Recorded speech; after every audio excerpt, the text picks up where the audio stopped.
Oye, ¿qué papel juega la logopedia en el acompañamiento de pacientes antes y después del éxito de cirugía de frenillo? Pues todo realmente, porque date cuenta que nosotros a veces no nos llega directamente por el cirujano, nos llega, pues nada, no se han dado cuenta de que hay un frenillo que es un poquito más grueso de lo normal. Y llegan, pues, que no saben decir, los padres diciendo o quejándose de que su hijo no sabe decir la R, o ya ha llegado a una edad, 7 años, que ya tiene que tenerla y no la dice. Y no la dice. Entonces, ahí ya empiezas, lo primero que haces es revisar esa boca y ver que efectivamente hay un problema de frenillo. Y de ahí ya empiezas a ponerte en contacto con el cirujano y después la terapia correspondiente como para enseñarle a hacer ese fonema. Desde luego. Vamos a hablar precisamente de eso, ¿no? Si te parece, del impacto emocional y social que puede acarrear este tipo de anomalías, ¿no? De los frenillos linguales y labiales, ¿no? El impacto emocional suele experimentar los pacientes con alteraciones de frenillo lingual y labial tiene que ser bastante fuerte en el sentido de la cohibición, ¿no? De decir, es que yo no pronuncio la R. Sí. Es que yo no pronuncio la pra, pre, pri, pro. Claro, eso hoy por hoy sucede cada vez menos, ¿vale? Porque antiguamente pues pasaban sin pena y sin gloria y si no decías la R por tu frenillo pues daba igual. O sea, y ahí había un impacto, obviamente, social, porque tú sabes, tenemos todos muy asociados que si tú no sabes decir ciertos fonemas o si no sabes articularlos, ya te toman como otra cosa. Ya. ¿Vale? Entonces, bueno, la sociedad somos lo que somos y... El problema de cada día, ¿no? Exacto. Es un deporte nacional eso, ¿no? Es sí. decir, tienes un problema, bueno, te va. Sí, entonces, y como de eso nadie se muere, ya, pues tampoco le daban mayor importancia. Hoy por hoy sí es verdad que la gente está más concienciada y en el momento que ven que hay este tipo de problemas, le ponen solución de raíz, ¿vale? Sobre todo en el lingual, que es el que te da problemas a la hora de articular. En los labiales no. Los labiales, yo he visto a gente ya mayor que obviamente tienen un diastema y ese diastema suele venir por ese frenillo y nunca le han dado. ¿Y cuántos adultos han llegado a lo mejor a tu consulta y han dicho, oye, o han experimentado que durante muchísimos años han tenido alguna anomalía dentro del frenillo labial o lingual? Y decir, bueno, da igual, yo como he hablado así toda la vida, así me quedo. Pues te diré que adultos me habrá llegado 2 en 20 años.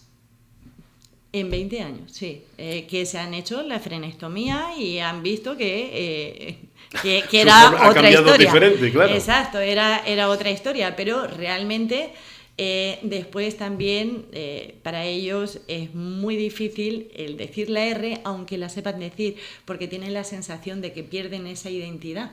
Porque también ellos llegan a acomodarse. Toda la vida conviviendo con ellos, ¿no? Claro, entonces, pero en niños pequeños es otra historia. Es otra historia. ¿Cómo puede la logopedia generar conciencia sobre la importancia de tratar alteraciones en los frenillos?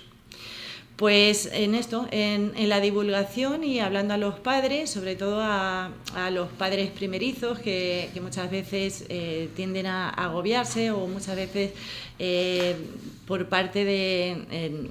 yo creo que lo suyo sería en los hospitales hacer más divulgación en el área de neonatólogos, explicarles a las mamás que muchas veces hay problemas precisamente por este tema de frenillo. De frenillo. Sí.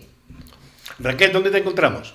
Pues mira, me encontráis en la Premium, me encontráis en Avatar Psicólogos, en Clínica Ser San Pedro y Casa Ángeles. Y en Casa Ángeles.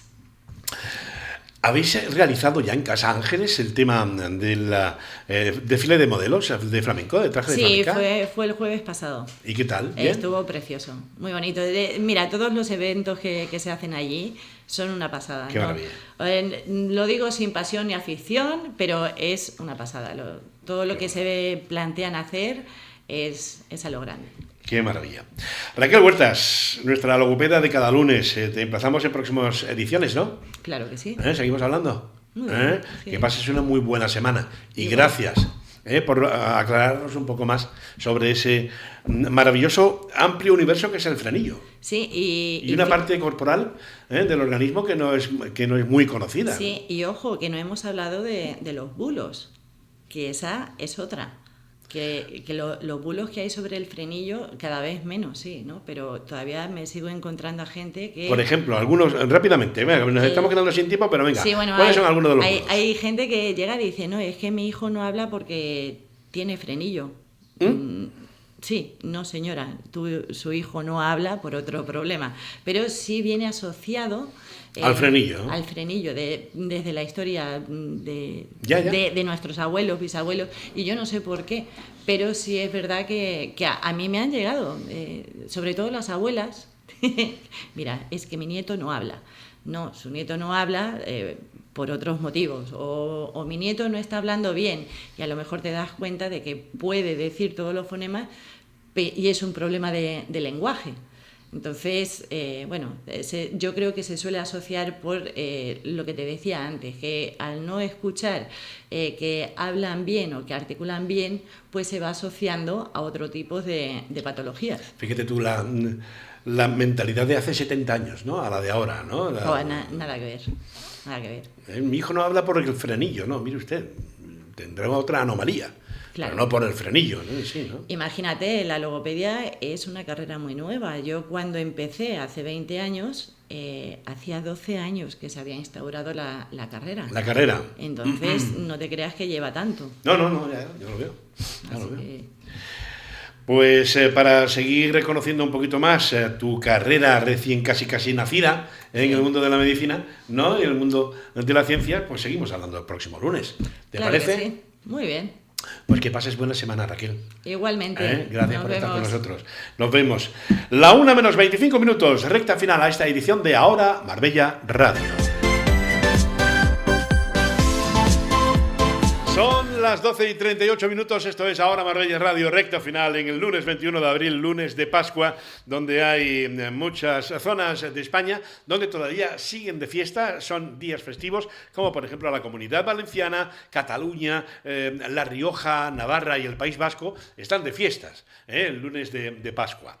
Bueno, en los cielos infinitos que se extienden sobre Marbella, donde el sol baña con su luz dorada el horizonte azul, habita un universo de alas que cuentan historias de libertad y de belleza. Son las aves guardianas del cielo, compañeras de los vientos y mensajeras de los suspiros de la naturaleza. En esta sección nos dejamos envolver por el encanto etéreo de estas criaturas aladas que con sus cantos y vuelos delicados llenan nuestras tierras de poesía viva. Como siempre, hoy lunes, aunque él siempre es itinerante, es como un nómada de los cielos, ¿verdad? Nuestro ornitólogo particular, que un día pues está el lunes, otro día aparece en nuestros cielos el martes, el miércoles, pero él es así y además nos gusta que siga siendo así. Nuestro amigo, nuestro colaborador y gran ornitólogo y naturalista Juan Caracuel, miembro de SEO BirdLife de la Sociedad Española de Ornitología. Señor Caracuel, buenos días. Muy buenos días. Feliz lunes de Pascua. Igualmente. ¿Qué tal la Semana Santa? ¿Bien? Pues bien.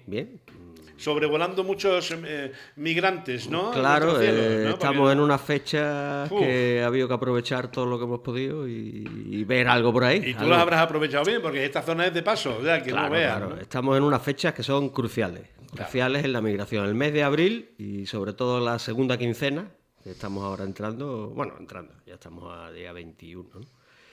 Pero esta segunda quincena es posiblemente la más importante en este paso prenupcial, como tú has dicho. Oye, una cosa, ¿ya se ha encontrado esta mañana con una oropéndola? Sí, te lo he comentado hace un momento fuera de micrófono. Efectivamente. Tú sabes que yo no me callo nada. No, haces bien. Los espectadores lo tienen que saber, ¿no? De la haces bien, por supuesto. Que nos encontramos aquí en nuestros cielos. Por supuesto, aunque tengamos algo preparado, pero la inmediatez de la noticia de lo actual hay que decirlo. Una oropéndola, qué maravilla, qué bonita. Es una ave relativamente común, podemos decir, en aquellos hábitats adecuados aquí, que tenemos aquí, que no son muchos, Pero hoy es que me la he encontrado, además ha sido en un parque. ¿En un parque? En un parque, sí, en un parque urbano. Y bueno, no es que sea nada raro, pero la verdad es que tropezar con ella siempre es un momento espectacular porque es un ave de una belleza impresionante. Sí, absolutamente. Si te parece, en el próximo programa podemos tratar sobre ella. Venga, pues trato hecho, te lanzo el guante. Oropéndolas, ¿vale? Y de la familia de las oropéndolas. Pero hoy tenemos también dos especies muy concretas. El mosquitero musical y el mosquitero silbador. Son dos aves que en Marbella solo están de paso. Como gran parte de los paseriformes migradores, vuelan durante la noche, a pesar de ser aves de hábito totalmente diurnos. Con ello se consiguen minimizar el riesgo de ser atacados por aves de presa durante sus largos viajes migratorios, donde las fuerzas ya les empiezan a flaquear. Claro, vienen de allí, de África. Claro. En fin.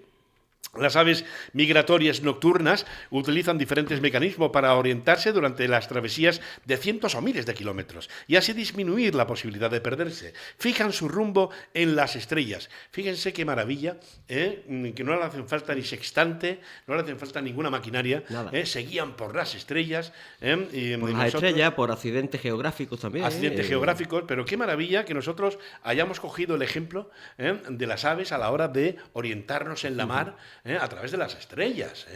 ¡Qué maravilla! Claro. Bueno, pues si te parece vamos a hablar de los dos tipos de paseriformes en cuanto a mosquiteros tenemos hoy. El primero, el mosquitero musical, el Phylloscopus trochilus. Vaya nombre científico que tiene, Juan. Sí. Bueno, ¿de dónde os sacáis estos nombres científicos? Lo del trochilus no sé. Trochilus. Realmente no sé lo que quiere decir. Phylloscopus. Los Phylloscopus son todos los mosquiteros, pertenecen al mismo género. Al Phylloscopus. Al Phylloscopus. Perfecto. Háblanos del mosquitero musical.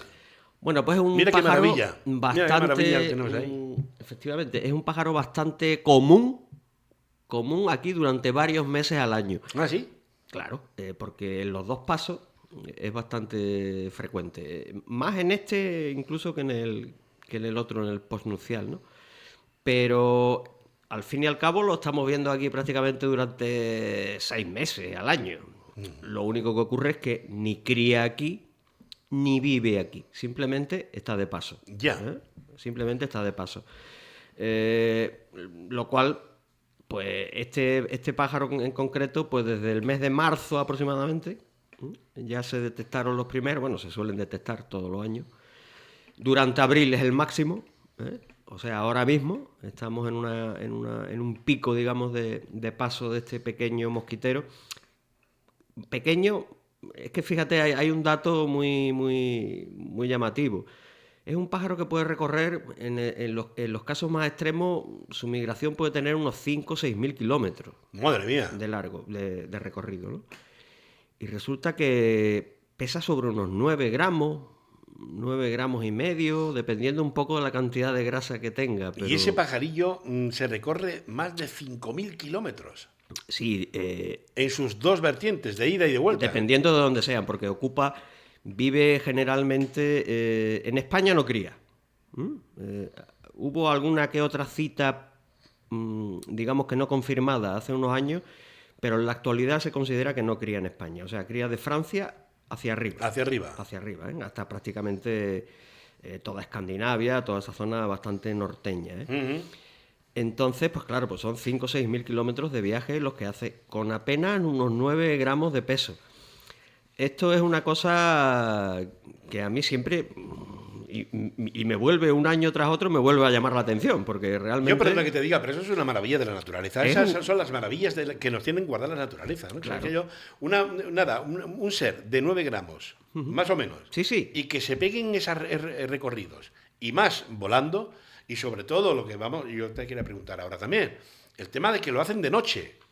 Sí, lo suelen hacer de noche. Como tú has dicho, principalmente evitan a posibles depredadores.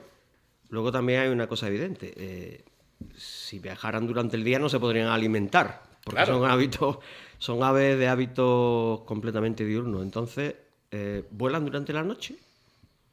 Durante el día se alimentan, reponen todo lo que han perdido durante el viaje, durante la etapa que hayan realizado, y así pueden continuar al día siguiente, a la noche siguiente, mejor dicho, otra etapa. Hay veces que no siempre, dependiendo un poco del estado físico que tenga el animal, pues ellos saben perfectamente si aquella noche pueden hacer otra etapa o no. Si se tienen que quedar algún día más, pues se quedan, ¿no? Se quedan sin ningún problema. ¿Qué característica tiene, por ejemplo, el mosquitero musical? Bueno, es un pajarito que no tiene una coloración excesivamente llamativa, como el resto de los mosquiteros. Estos son pájaros que normalmente viven sobre los árboles, son de hábitos arbóreos, fundamentalmente, lo cual no quiere decir que no puedan andar también por alguna zona de matorrales. Yo incluso en las dunas lo he visto alguna vez. Pero normalmente son aves de hábito forestal. De hecho, en sus zonas de crías pues son aves de bosque. Y otra cosa, ¿cambian de plumaje en su época de cortejo? No, este pájaro lo que pasa es que ahora viene recién mudado, viene con el plumaje muy, muy, muy limpio, pero no tienen un plumaje distinto en época nupcial o invernal. Es el mismo, básicamente. Lo que pasa es que ahora vienen con el plumaje muy nuevo y tienen cierta variabilidad, aparte de que hay 2 subespecies, que es las que vemos por aquí. Yo tengo fotografía, esta que te he puesto es de la especie, digamos, la nominal, ¿no? La Trochilus. Pero hay otra subespecie que es de Escandinavia, que es de una coloración mucho más clara. El pájaro incluso es un poquitín más grande. Y los mosquiteros son un grupo de pájaros bastante... Muy peculiares, ¿no? Bastante complicados para los observadores, para los noveles, desde luego. Oye, ¿y cómo se diferencia, por ejemplo, una persona experimentada como tú, a la hora de coger los binoculares para coger... Bueno, este tiene 2 o 3 características. Esto es un mosquitero. Este tiene 2 o 3 características que lo diferencian de los demás. Yo creo que en la foto incluso se ve relativamente bien. Tiene las patas de color claro. Sí. Las patas de un color así, carne, digamos. Lo vemos. Cuando en otros mosquiteros las patas son negras. Entonces ya ahí... Y ahí lo vas cambiando. Ahí ya te ha eliminado unas cuantas especies.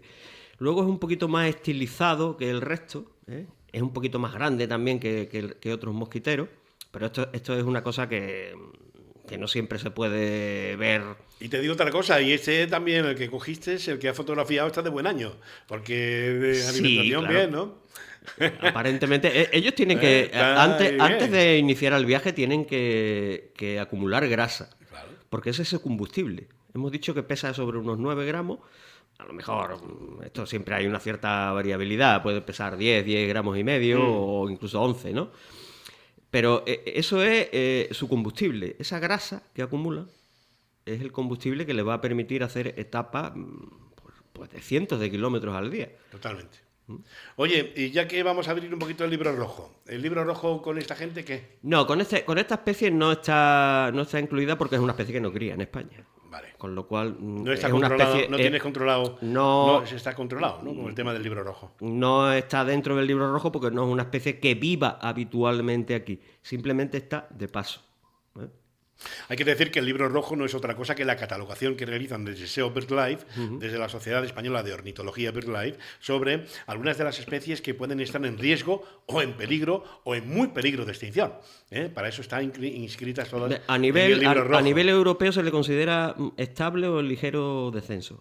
A nivel europeo. Pero a nivel español no está dentro del libro, ya te digo, porque no vive. No está auditorado, ¿no? No vive aquí, realmente. Vale. Ese en cuanto al mosquitero musical, y ahora vamos con su compañero, el silbador. ¿Qué diferencia existe entre el musical y silbador? Las dos cosas son sonoras. Sí, el silbador es que tiene como un canto un poquito... El musical es un canto muy... Qué preciosidad de silbador. Muy, digamos, musical, valga la redundancia. Y el silbador pues hace como... Tiene una serie de trinos y uno de ellos es como una especie de silbido. Entonces por eso se le llama silbador, ¿no? Tenemos uno que también... Ese es tuyo también, ¿no? El silbador que tenemos en la imagen también lo habías captado tú, ¿no? Fíjense qué plumaje tan bonito. Más amarillo y además el plumaje de pecho es blanco. Mucho más blanco. Efectivamente. ¿No? Esa es una de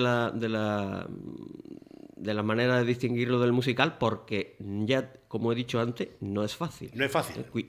Pero ese también tiene las patas de color también tiene las patas, ¿no? De color claro, efectivamente, pero tiene, como tú has dicho, tiene lo que es toda la parte de la cara y el cuello de un amarillo limón, un poquito más resaltado, y luego un pecho muy blanco, que contrasta bastante. Bastante, claro. Y que no es el de... De todas formas, esta especie, que también es típicamente forestal, en toda Europa, es típicamente forestal. Es una especie de que vive en bosques bastante densos, bastante densos. ¿Sabes dónde me he encontrado varios de estos? Bueno, de estos En no sé. Cantabria. No, de estos seguro que no. De estos seguro que no. Sería muy raro, porque hay algunas que otras citas en zonas de los Pirineos y en alguna zona de la cordillera cantábrica hay algunas, pero son citas muy esporádicas y prácticamente podemos estar hablando de números irrisorios, ¿no? Y el silbador también empieza a crear y a procrear en la zona de Alemania, en las zonas nórdicas. Sí. No, a partir de Francia hacia arriba es bastante común. Sí, ¿no? Muy común. Sin embargo, aquí no encuentra las condiciones adecuadas a su modo de vida y no... ¿El clima es más templado aquí, por ejemplo? Efectivamente, es una especie de, ya como he dicho, de zonas más bien frías, umbrías, húmedas, y solamente se conocen algunas citas de cría en zonas, ya como he comentado, de Pirineo y en alguna zona de la cornisa cantábrica, pero son más que nada testimoniales, no representan en realidad ninguna población, digamos, establecida potente, ¿no? Son simplemente algunas parejas que se han quedado ahí, pero poco más, no son nada. Es una especie seguramente, no seguramente, con total seguridad infravalorada en su paso, porque igual que hemos dicho del musical, es una ave que solamente se suele ver aquí en Paso. Fíjate tú, me das unas notas y unas cantidades, por ejemplo. Se trata de una población insignificante, claro, la de entre España. Unos 10 millones de parejas estimadas en Europa. En Europa se estiman unos 10 millones, sí. Efectivamente. Bueno, tampoco... Hay especies que tienen muchos más números. Muchas más, ¿no? Muchas más. No es una especie muy... Aunque puede ser localmente, digamos, común, pero tampoco es demasiado. De hecho, también te he puesto por ahí que en zonas de Irlanda y por ahí han llegado a desaparecer. Sí, o sea, en el periodo de 1980 al 2017 en el Reino Unido e Irlanda, donde casi desaparece. Casi han desaparecido, sí. Es una especie, por lo mismo que hemos comentado muchas veces, está muy asociada a los bosques, está muy asociada a los insectos, son ambas especies estrictamente insectívoras, y ni a los insectos ni a los bosques les va demasiado bien últimamente. Ya lo hemos dicho un montón de veces, que desgraciadamente uno de los factores y uno de los condicionantes del que muchas especies de aves que hemos plantado aquí en la mesa, en Ahora Marbella Radio, y que están inscritas en el libro rojo, en ese fatídico libro rojo que publicáis vosotros, esa consecuencia, desgraciadamente, del descenso, porque no hay insectos. Claro, hay muy pocos insectos, y esto tiene que repercutir de alguna manera, repercute en los siguientes eslabones de la cadena trófica. Muchas veces se dice que en el momento en que dejen de existir las abejas, dejan de existir el mundo y nosotros, ¿no? Que es un efecto mariposa. Claro, es que ya se está viendo. O sea, no es porque sean abejas, pero sí insectos. Y es lo que tú dices, ya se rompe un poco la cadena, ¿no? Claro. Todo el sistema natural ha costado millones y millones de años de que llegue al estado en que lo hemos conocido, digamos, ¿no? Hace unos años. Cuando eso se empieza a desequilibrar, pues las consecuencias que pueda haber buenas no van a ser. ¡Qué miedo me da, Juan! No lo sabemos. ¡Qué miedo me da! No sabemos con certeza exactamente lo que va a ocurrir, pero cuando se produce un desequilibrio grave, nada bueno se avecina.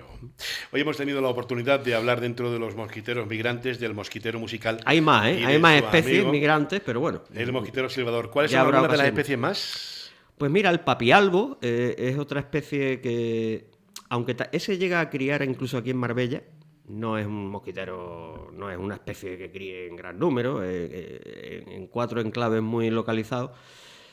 Ese es otra especie que ahora también está en Paso y que normalmente vive en zonas de serranía y tal, ¿no? y que por aquí simplemente se ve en paso y ya te digo, y cría en unos cuantos enclaves que conservan ciertas cualidades que ellos requieren, como eso, como los mismos que hemos hablado antes. Bueno. Zona húmeda, o sea, muy sombría, con poco soleadas y con agua, con humedad. Seguro que ya la audiencia y los espectadores de Ahora Marbella Radio estarán pendientes para la próxima semana sobre las especies que hemos puesto sobre la mesa, de la que tú vas a hablar en tu próximo El Hombre y la Tierra, que serán las oropéndolas. Hemos dicho sí, bueno, a las oropéndolas le meteremos alguna que otra más también, así, alguna cosita de aspecto un poquito tropical. Tropical, ¿no? Uh-huh. De oropéndolas y de otros sujetos tropicales que podríamos titular. Sí. Juan Caracuel, muchísimas gracias, querido amigo. Gracias, que pases una muy buena semana. Igualmente, muchas gracias. Gracias. Hoy el mosquitero silbador y el musical. Pues hablando de música, les voy a dejar con ella, porque 3 minutos para cruzar el umbral de la culminación de este espacio de Ahora Marbella Radio. Sí, señor. Desde las 11 de la mañana hemos estado con todos ustedes, con la dirección de Antonio Borrego, con la producción de Belén Gil y de Doris Omaira Lancheros, con nuestro almirante que hoy ha llevado pues a buen puerto y ha atracado nuestra nave por las ondas de la radio, don Cristóbal Ruiz, que desde aquí le pedimos y le aconsejamos rápida recuperación de sus cuerdas vocales, que yo sé lo que es eso, que hace unas semanas ya me lo pasé yo igual, así que le deseamos toda la recuperación del mundo a Cristóbal Ruiz, que estará con nosotros en próximas ediciones del programa. Bueno, y quien les habla, encantado como siempre, espero que lo hayan pasado bien en Ahora Marbella Radio, en la reentré después de estos días de descanso de Semana Santa en este lunes 21 de abril, lunes de Pascua, un lunes triste, ya lo saben, esta mañana hemos abierto el programa y ahora ya se harán eco todos los medios de comunicación a nivel mundial del fallecimiento del Papa Francisco esta mañana a la edad de 88 años. Bueno, pues saludos desde quien les habla, encantado, Jesús Jaén. Ahora la programación de radio y de la televisión continúan. Mañana les espero, mismo lugar, misma hora. ¡Adiós!